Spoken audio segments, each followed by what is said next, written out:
président de les centristes de Guadeloupe depuis 2-3 ans. Je suis dans la formation. Je suis aussi un agent de Pôle emploi. J'accompagne les personnes qui sont en recherche d'emploi, en recherche de formation. Mathias Casari, Nancy, je suis formatrice. Je suis sympathisante des centristes depuis l'année dernière. Je m'appelle Carvigan Christian Philibert Jules.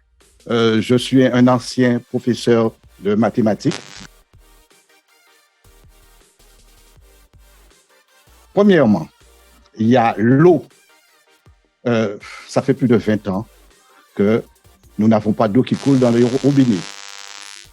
Quand il y a de l'eau, on entend après qu'à la télé, il ne faut pas boire l'eau parce qu'il y a des bactéries d'excréments dans l'eau. Donc, on ne sait pas combien de temps on a pu boire l'eau avant qu'on entende ça à la télé. Donc, le problème de l'eau. Deuxièmement, le problème de l'incendie. Il y a eu un incendie au CHU. Le CHU devait être construit depuis Sarkozy. Ça n'a pas été commencé avec Sarkozy. Ça n'a pas été commencé avec Hollande. Finalement, ça a été commencé avec Macron. Et ce sera terminé en 2023. En plus, le projet que Sarkozy avait donné, il a été revu à la baisse pour naturellement faire des économies. Troisièmement, la vie chère. Globalement, la vie est 30% plus chère en Guadeloupe qu'en France hexagonale. Il y a un gros problème, c'est l'emploi. Je pense que le gouvernement a fait quelques efforts, mais peut-être pas suffisamment. Aujourd'hui, il faut savoir qu'on est sur des territoires d'outre-mer, il y a aussi des spécificités. Et il faut aujourd'hui que nos institutions puissent s'adapter à toutes ces spécificités de l'outre-mer.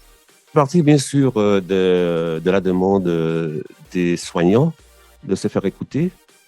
Parce que la problématique, elle est simple.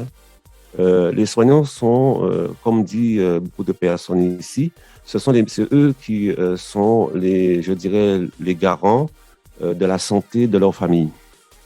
Donc, ils sont en contact avec ce qui se passe avec l'hôpital, avec tout ce qui se fait comme soins.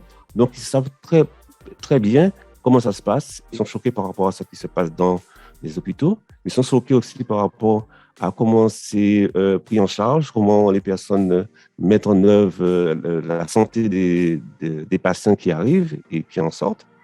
Donc, ils sont perdus, ils ne comprennent pas. Donc, quand ils font le relais, c'est ce relais-là qu'ils font à leur famille. Donc, automatiquement, ils sont soutenus parce que pour eux, il y a des choses qui ne vont pas et qui ne sont pas réglées.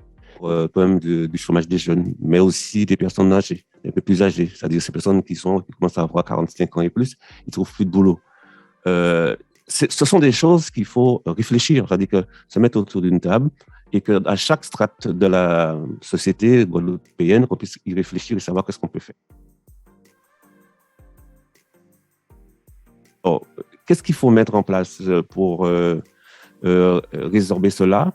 Je dirais des territoires de parole, des territoires de concertation, des conseils, je dirais, de l'habitant, conseils citoyens, tout ce qu'on veut pour que les personnes puissent libérer la parole et dire ce qui ne va pas. Deuxième chose, c'est aussi faire en sorte que les Guadeloupéens puissent créer des entreprises, créer des structures qui puissent notamment gérer les problématiques d'une part, mais aussi amener un plus-value, amener je dirais, un peu de cohésion d'une part, mais aussi faire en sorte que les personnes puissent savoir qu'il y a un organisme ou une association qui puisse les aider dans leur démarche et dans leur création, bien sûr, et ensuite faire en sorte qu'il y ait une assemblée ou quelque chose qui puisse prendre en compte ces demandes et remonter ces demandes, soit aux élus, soit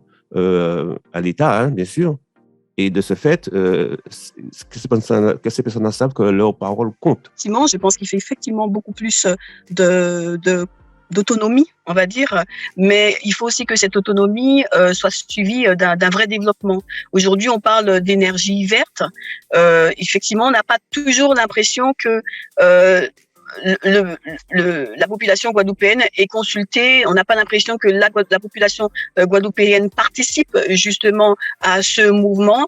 Et on a l'impression, si vous voulez, d'être de vrais consommateurs et pas de vrais acteurs de l'activité économique. À ceci s'ajoute aussi le fait que à Bastia, par exemple, qui est notre centre-ville de la Guadeloupe, la population jeune guadeloupéenne ne peuvent pas accéder facilement par rapport au transport au centre économique que représente par exemple Pointe-à-Pitre et Jarry actuellement. Et tout ceci fait qu'aujourd'hui, que la situation devient très, très, très explosive. Il y a des solutions, elles peuvent être apportées, mais elles seront apportées en concertation avec la population.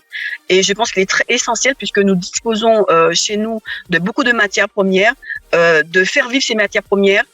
Il faut aussi faire un effort sur l'agro-transformation. On a beaucoup de chantiers, beaucoup de propriétés, d'espaces libres qui n'appartiennent finalement à personne.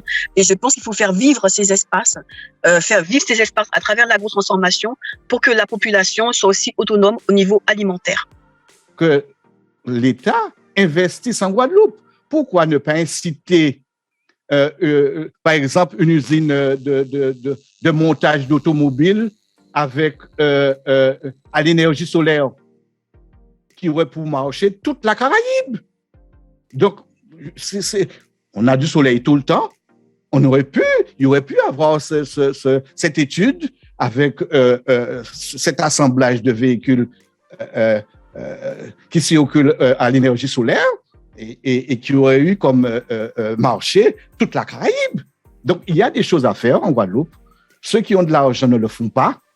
Et le gouvernement accepte les choses comme ça, préfère toujours continuer à aider ceux qui veulent investir dans des endroits où ce n'est pas obligatoire. Donc, il y a ça.